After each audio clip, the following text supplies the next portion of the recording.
Hello नमस्कार आदाब सलाम सत श्री अकाल केम छो कस्से काय केरो हाल है केना छी यहाँ सब कैसन बानी हाउ आर यू कैसे हैं आप लोग केमो नाचो मनक्कम खम्भागनियोगम केमती अच्छंती की खबर नमस्तुभ्यं राधे राधे राम राम देवी और सज्जनों।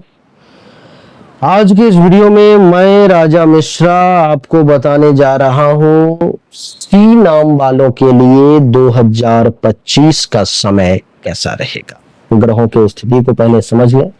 देवगुरु बृहस्पति कुंडली के तीसरे भाव में है, जो कुंडली के चौथे भाव में 14 मई को आ जाएंगे और फिर चौथे भाव से पंचम भाव में 18 अक्टूबर को आ जाएंगे और फिर 5 दिसंबर को पंचम से चौथे में आ जाएंगे। शनि देवता 29 मार्च से पहले कुंडली के 12वें भाव कुंभ राशि में है, 29 मार्च को कुंडली के प्रथम भाव में आ जाएंगे। राहु देवता 29 मई से पहले प्रथम भाव में है, 29 मई के बाद 12वें भाव में चले जाएंगे। केतु 29 मई से पहले सप्तम में है, 29 मई के बाद छठे भाव में आ जाएंगे। तो आइए सबसे पहले चर्चा जो आरंभ करें वो देवगुरु बृहस्पति के कुंडली के तीसरे भाव में वृषभ राशि में बैठने के कारण आपको क्या परिणाम मिलने जा रहा है। सबसे पहले 10 बड़े परिणाम मैं आपको बताने जा रहा हूं, उसको समझने के प्रयास करें आप। 14 मई से पहले देवगुरु बृहस्पति के कुंडली के तीसरे भाव में बैठने के कारण आपको सबसे पहला परिणाम जो मिलेगा वो आपके संचार में उत्कृष्टता की प्राप्ति होगी आपको, अर्थात बृहस्पति के प्रभाव से आपके संचार कौशल में वृद्धि होगी और प्रभावी तरीके से आप अपनी शब्द को, अपनी बातों को रख पाएंगे। दूसरा, शिक्षा में प्रगति होगी। तीसरे भाव में बृहस्पति शिक्षा और ज्ञान का प्रतीक माना जाता है। यह आपको अध्ययन में सफलता और ज्ञानोपार्जन में सहायता करेगा। तीसरा, लिखने की क्षमता को बढ़ाएगा। लेखन और साहित्य गतिविधि में रुचि और सफलता की संभावनाएं आपकी बढ़ जाएगी। चौथा, सामाजिक संबंधों में सुधार। बृहस्पति मित्रता और सहयोग का प्रतीक है देवी और सज्जनों, जिससे आपके सामाजिक संबंध मजबूत होंगे। पांचवा, विभिन्नता में रुचि, यानी कि मिथुन राशि वालों के लिए, और आपको बता दूं मैं कि खास करके सी नाम वालों के लिए, मीन राशि वालों के लिए, मेष राशि वालों के लिए, क्योंकि कुछ लोग सी नाम में मेष राशि के भी होते हैं, कुछ लोग सी नाम में मीन राशि के भी होते हैं। तो इन सब में जो है सो आपके विभिन्न विचारों, क्योंकि कुंडली के तीसरे भाव में है देवगुरु बृहस्पति और ये तीसरा भाव मूल रूप से मिथुन राशि का होता है, इसलिए यहां पर बैठने कारण आपको विभिन्न विचार और विषयों में रुचि जो है आपकी वो विकसित होगी। छठा, शोध और अन्वेषण। तीसरे भाव में बृहस्पति शोध और अन्वेषण की प्रवृत्ति को बढ़ावा देता है, जिससे आप नए विचारों और नवाचारों का विकास कर सकेंगे। सातवां, सकारात्मक सोच। यह स्थान आपको सकारात्मक और आशावादी दृष्टिकोण बनाए रखने में मदद करेगा। आठवां, आपका आत्मविश्वास। यह बृहस्पति का यहाँ बैठना आपके आत्मविश्वास में बढ़ोतरी, जिससे वे अपने लक्ष्यों को प्राप्त करने के लिए प्रेरित करेंगे आपको। नौवां, आध्यात्मिक विकास। बृहस्पति आध्यात्मिकता का भी प्रतीक है, जिससे व्यक्ति के आध्यात्मिक विकास में भी यहाँ वो सहायक बनता है। 10वां, परिवार में सहयोग। परिवार के सदस्यों के साथ सामंजस्यपूर्ण संबंध बनाने में मदद करेगा, जिससे पारिवारिक जीवन आपका काफी सुखद रहेगा। देवी और सज्जनों, 14 मई को जब देवगुरु बृहस्पति कुंडली के चौथे भाव मिथुन राशि में आ जाएंगे, तो 14 मई से 18 अक्टूबर तक और 5 दिसंबर के बाद ये यहीं पर में रहेंगे। तो आपको क्या परिणाम मिलेंगे, उसके 10 अच्छे परिणाम समझें। यहाँ पर बैठने के कारण आपको सुखद पारिवारिक जीवन की प्राप्ति होगी, यानी कि फैमिली लाइफ जो है आपका वो काफी सुखद रहेगा इस समय में। दूसरी बात कि संपत्ति और भूमि, यानी कि बृहस्पति भूमि और संपत्ति का भी कारक है, जिससे संपत्ति प्राप्ति और अस्थायी संपत्तियों में वृद्धि के भी योग बनेंगे। शिक्षा और ज्ञान का महत्व। चौथे भाव में बृहस्पति शिक्षा को महत्वपूर्ण बनाता है, जिससे आप अपने परिवार में शिक्षा के महत्व को बढ़ावा देंगे।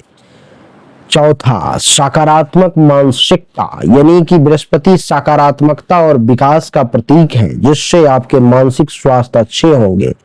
पांचवा, आध्यात्मिकता, चौथे भाव में बृहस्पति आध्यात्मिक विकास और ध्यान की प्रवृत्ति को बढ़ावा देता है, जिससे आपके आत्मिक संतोष को आप प्राप्त करते हैं। छठा, भावनात्मक सुरक्षा, यह स्थान व्यक्ति को भावनात्मक सुरक्षा और स्थिरता प्रदान करता है, जिससे आप मानसिक तौर पर में अपने आप में स्वस्थ होते हैं। सातवां, सेवा का भाव, बृहस्पति समाज सेवा और परोपकार के लिए प्रेरित करेगा आपको, जिससे अपने परिवार और समाज में आप योगदान देंगे। आठवां, संचार की भावना, परिवार में सदस्यों की सुरक्षा और देखभाल की भावना को बढ़ावा देगा, जिससे पारिवारिक जीवन में सुरक्षा का आपको एहसास होगा। नौवां, संवेदनशीलता, आपके यहाँ पर चौथे भाव में बैठने के कारण 5 मई से 18 अक्टूबर और 5 दिसंबर के बाद आपके संवेदनशीलता और सहानुभूति की भावना विकसित होगी, जिससे आप दूसरों को समझाने में और समझने में सक्षम होंगे।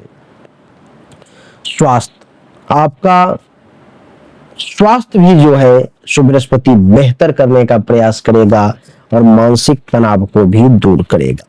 देवी और सज्जनों, 18 अक्टूबर के बाद देवगुरु बृहस्पति कुंडली के पंचम भाव कर्क राशि में उच्च के हो जाएंगे। तो क्या होगा, तो 10 बातें समझे। आपके सृजनात्मक शक्ति में ये वृद्धि कर देंगे, शिक्षा में सफलता मिलने लगेगी, बच्चों के प्रति आपका प्रेम इस समय में बढ़ जाएगा, प्रेम संबंधों में मजबूती आने लगेगी, सकारात्मक सोच आपके बनने लगेंगे, जीवन आपका खुशहाल होने लगेगा, आध्यात्मिक विकास होने लगेंगे, शौक और रुचियों में प्रगति होने लगेगी, अन्य लोगों को प्रेरित करने की क्षमता आप में जागृत हो जाएगी और समाज में आपको मान्यता प्राप्त होगा। अब गुरु के बाद शनि के बारे में समझते हैं। शनि कुंडली के 12वें भाव कुंभ राशि में 29 मार्च से पहले तक आपके कुंडली के 12वें भाव में कर्म फलदाता शनि, न्यायाधीश शनि यहाँ पे रहेंगे। तो क्या होगा, यहाँ पर रहने के कारण शनि आपके 29 मार्च से पहले आध्यात्मिक विकास में वृद्धि करेंगे। सपने और दृष्टिकोण, यानी कि सपनों को साकार करने का क्षमता और सही दृष्टिकोण, लक्ष्य को प्राप्त करने के लिए सही दृष्टिकोण आपको मिलेगा। धैर्य और संयम दोनों शनि आपको देंगे, जिससे आप मजबूती हासिल करेंगे। स्वास्थ्य में भी सुधार होगा। आपकी 29 मार्च से पहले शनि क्रिएटिविटी में वृद्धि करेंगे। गोपनीयता और रहस्य की अगर बात करूं तो इस समय में आप अपने विचारों और भावनाओं को सुरक्षित रख पाएंगे। दूरदर्शिता शनि आपको प्रदान करेगा। आध्यात्मिकता में आपको गहराई मिलेगी। सकारात्मक बहुत सारे परिवर्तन देखने को मिलेंगे और समाज में सेवा का अवसर जो है आपको प्राप्त होगा। देवी और सज्जनों, शनि कुंडली के प्रथम भाव में 29 मार्च के बाद आ जाएंगे, जिसके कारण से आपके अंदर व्यक्तिगत अनुशासन आ जाएगा, सामाजिक पहचान आ जाएगी, संवेदनशीलता आ जाएंगे, धैर्य और स्थिरता आ जाएगी, विवेकशीलता का संचार होगा, शारीरिक स्वास्थ्य भी आपका अच्छा रहेगा, आत्मविश्वास लेवल आपका बहुत हाई रहेगा, धार्मिक चीजों के प्रति आपका रुझान रहेगा, लक्ष्य केंद्रित रहेंगे और परिश्रम करेंगे और उसका सफलता भी आपको जरूर मिलेगा। राहु की अगर बात कर लें तो राहु आपके कुंडली के प्रथम भाव में है, जो 29 मई से पहले तक है। तो क्या होगा, ये आपके अंदर नई सोच लाने का प्रयास करेगा, आपको आधिकारिक सफलता दिलवाएगा, नेतृत्व करने की क्षमता देगा, सामाजिक पहचान देगा, दूरदर्शिता, दूर तक देखने की शक्ति देगा, साहसी बनाएगा, अंतर्राष्ट्रीय संबंध आपके बनेंगे, तकनीकी कौशल आपके बढ़ेंगे, गुप्त ज्ञान आपको प्राप्त होगा, प्रभावशाली आपका व्यक्तित्व बन जाएगा। इस समय में अन्वेषण यानी कि नई चीजों को सीखने की क्षमता आपके अंदर राहु देगा। कुछ बुरी चीजों का भी प्रभाव राहु का होगा, जैसे कि अत्यधिक महत्वाकांक्षी आपको बना देगा, उस पर प्रवृत्ति पर, लालच पर में काबू रखें, धोखाधड़ी से बचें, अविवेकपूर्ण निर्णय लेने से बचें, अनियंत्रित व्यवहार करने से बचें और आर्थिक समस्याओं से बचने का प्रयास करें। राहु जब कुंडली के 12वें भाव में चला जाएगा 29 मई को, तो ये आपके आध्यात्मिक विकास की ओर इशारा करेगा, स्वप्न देखने की क्षमता देगा, उसको साकार करने की शक्ति देगा। गोपनीयता अपने विचारों में आप बनाए रखेंगे, शांति और संतुलन जो है सो राहु आपको प्रदान करेगा, और समाज में भी परोपकार करने की रुचि आपकी बढ़ेगी।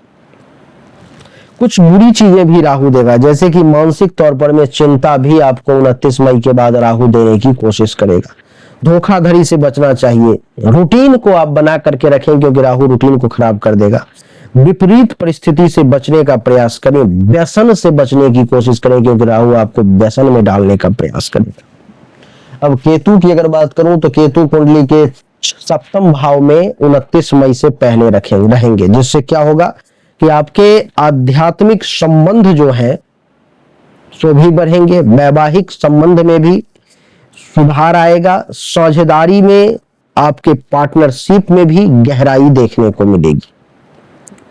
आप इस समय में स्वतंत्र रहेंगे और आपके नई सोच को केतु डेवलप करेगा, गुप्त ज्ञान में वृद्धि होगी, ध्यान और वैराग्य की प्राप्ति होगी और समर्पण का भाव आपको केतु देगा। कुछ बुरी चीजों की अगर बात करूं तो 7वें भाव में बैठा हुआ केतु आपको संबंधों में अस्थिरता भी देने की कोशिश करेगा, मन में संतोष कम होगा, अलगाव की स्थिति उत्पन्न होगी, समझ में कुछ पति पत्नी के संवाद में कभी कभी कमी महसूस होगी, वैवाहिक जीवन से संबंधित कुछ समस्याएं भी आपके सामने में आ सकती। 29 मई के बाद केतु जब कुंडली के 6ठे भाव में आ जाएगा तो आपको सावधानी बरतनी है 2-4 चीजों से, कि लड़ाई झगड़ा से बचना है आपको, नहीं तो केस मुकदमा में आपको केतु डाल देगा। दुश्मनी ज्यादा नहीं करना है, लोगों से दुश्मनों से भी कट करके देखना है, भाई किसी ने देखा तो हमारी ज्यादा बेइज्जती तो नहीं हुई भी, फिर भी निकल जाना है। इस प्रकार से बचने का आपको प्रयास करना है देवी और सज्जनों। तो केतु जो है सो यहां पर आपको थोड़ा डिस्टर्ब करेगा, पिता से दूरी बनाने का प्रयास करेगा और हॉस्पिटल का कुछ खर्चा एक्टिवेट करने की कोशिश करेगा, और दूसरे भाव पर में दृष्टि यानी कि वाणी में थोड़ा कड़वापन देने का प्रयास करेगा। तो यही थी श्री राम वालों की 2025 का राशिफल, जिसमें हमने आपको बताने का प्रयास किया कि आपके लिए इस समय कैसा रहेगा। उम्मीद करता हूं कि ये छोटा सा वीडियो आपको अच्छा लगा होगा, पसंद आया होगा। श्री राम वाले, आप अगर जीवन में आर्थिक तौर पे विशेष परेशान है, भाग्य का साथ नहीं मिल रहा है और वैवाहिक जीवन में ज्यादा परेशानी आ रही है, तो आप एक रत्न को धारण करें जिसका नाम है, ये पन्ना उपरत्न है, आपके लिए बहुत अच्छा रहेगा। तो इसको हमने एक विशेष मुहूर्त में तांत्रिक और वैदिक प्रक्रिया से सिद्धि करके इसके शक्ति को 100 गुना बढ़ा दिया है। एक सामान्य रत्न के मुकाबले ये 100 गुना ज्यादा पावरफुल है। इसको मैं चांदी की अंगूठी में आपको बना करके दूंगा, इसकी कीमत मात्र 5,000 रुपए रहेगी। 5,000 रुपए खर्च करोगे तो ये 5 लाख से ज्यादा का आपको फायदा देगा, ये मेरा वादा है आपसे। अगर आपको चाहिए तो सामने दिए गए व्हाट्सएप नंबर पर मैसेज करके आप इसे प्राप्त करें। जन्म कुंडली या हस्तरेखा दिखाना चाहते हैं तो भी आप सामने दिए गए व्हाट्सएप नंबर पर मैसेज करके जानकारी ले सकते हैं। आप सभी का एक बार फिर से बहुत बहुत धन्यवाद।